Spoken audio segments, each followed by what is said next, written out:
This is Jennifer Mee in the Pinellas County Justice Center. At 19 years old, she was arrested on charges of first-degree murder. But this wasn't the first time Mee grabbed the public's attention. When she was 15 years old, she gained international fame when she developed a case of uncontrollable hiccups. 4 weeks ago tomorrow. Pains, throat pains, back pains. It's unbelievable. She was initially known as the Hiccup Girl, but that all ended when her hiccups were cured and the media had no more interest in her until she was arrested. Mee was accused of setting up a robbery with victims she had met online.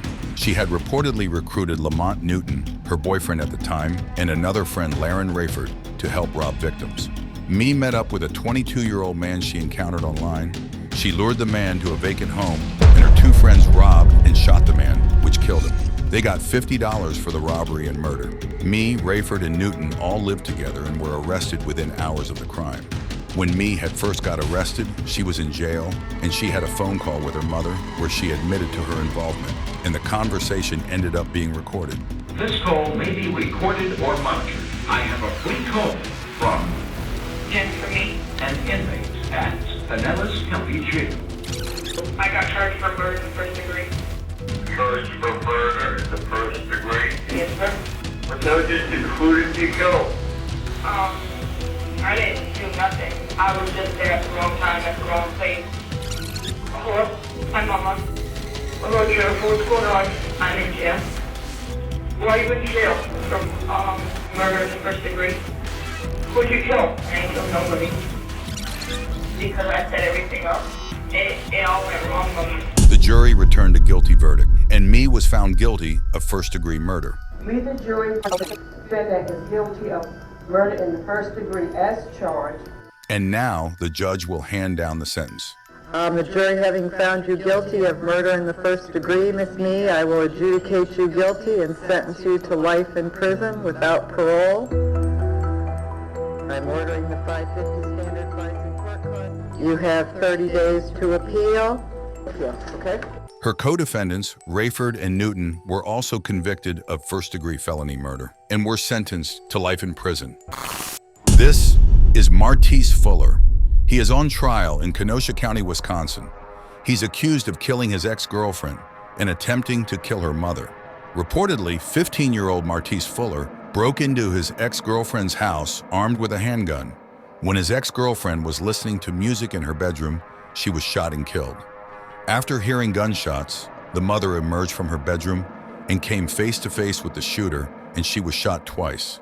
The mother would survive the shooting and identify Martis Fuller to the police. Fuller pleaded not guilty, but the jurors disagreed. We, the jury, find the defendant guilty of first-degree intentional homicide. After the jury found Fuller guilty on 3 counts, he showed what appeared to be emotion for the first time on trial. During Fuller's sentencing, he continued to maintain that he is innocent, and moments before he is sent to prison for the rest of his life, he put together a statement for the courtroom judge. Judge, Mr. Fuller's prepared a statement that he asked that I read on his behalf. Okay. Martis writes, I wanted to write this giving my sincerest apologies to this family I once shared time and love with. Truthfully, I am sorry about the pain you've all suffered through, but more importantly, the loss of my ex-girlfriend, Kaylee, that I loved too. But I have to continue to stand innocent because I am. And I hope you all can eventually see in your hearts that I am not the person the media has made me out to be. Now the judge will deliver the sentence. I don't have any ability to trust that you will never commit these acts again.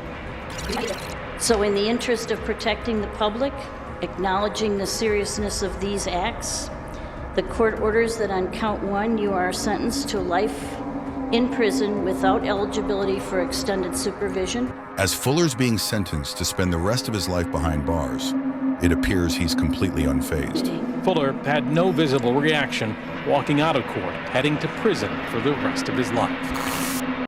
This is Shawn Jackson. He's in the Milwaukee County Courthouse at his sentencing for being convicted of murdering a university student. Reportedly, 18-year-old Jackson and his friend were hunting for victims when they saw Potter leave a bar.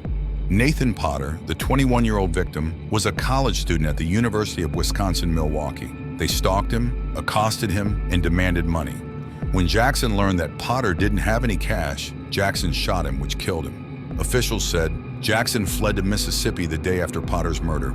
Jackson's uncle reportedly tipped off the police on his whereabouts, where he was arrested. When he was on trial, you can see Jackson make gestures toward the victim's family. And when he was escorted out of the courtroom, you can see him smiling at the family. Now, moments before the sentencing, Jackson's mother told the court she first heard about the killing on TV. When I saw it on the news, I even cried. I'm like, oh my God, I can't imagine what that mother is going through. I never had a clue that my child had anything to do with it. My son is not a monster. He is not a monster. Jackson now apologizes for what he has done. I apologize for my behaviors. Please don't take my life from me. When the judge announced life imprisonment without the possibility of parole, Jackson has an outburst.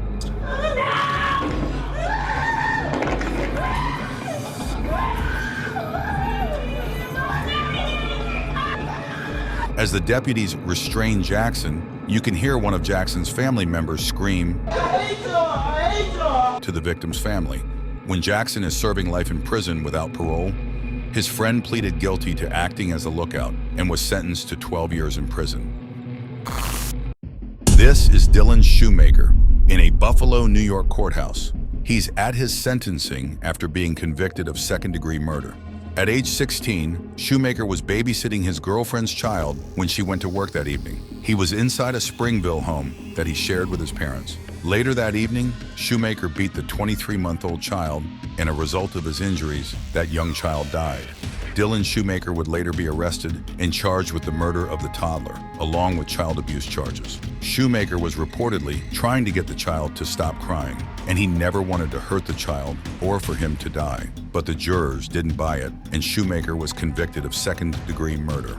Now, watch closely as Shoemaker enters the courtroom. Before he could even get set up behind the defense table, he starts crying and telling everyone how sorry he is. I didn't mean to kill Oscar. Actually, I really didn't. I really think I did that. I didn't mean to hurt him.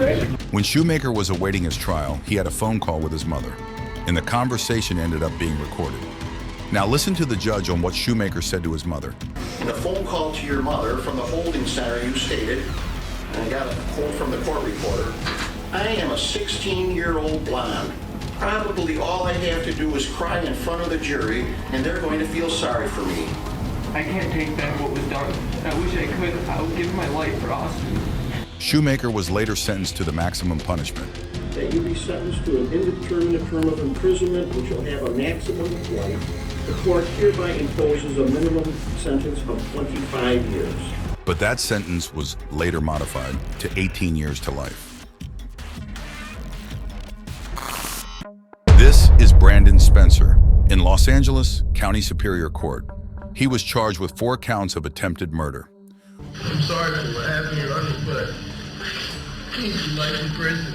On a Halloween night, 19-year-old Spencer attended a crowded party on the University of Southern California campus in Los Angeles. Suddenly, gunshots went off, and it was mayhem. Everyone scattered, some ran in fear, and others hid. Reportedly, Spencer also ran, but he was stopped in a parking lot half a mile away where he got picked up by the LAPD for questioning.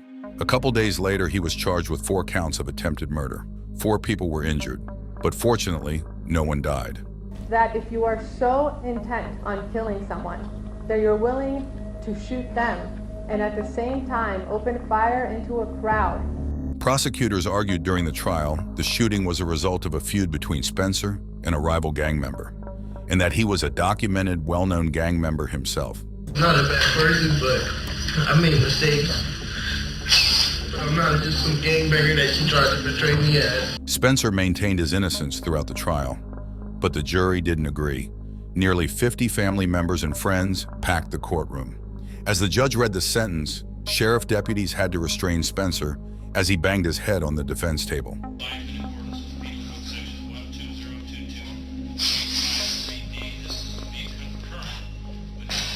Reportedly, Brandon was sentenced to 40 years to life for 4 counts of attempted murder.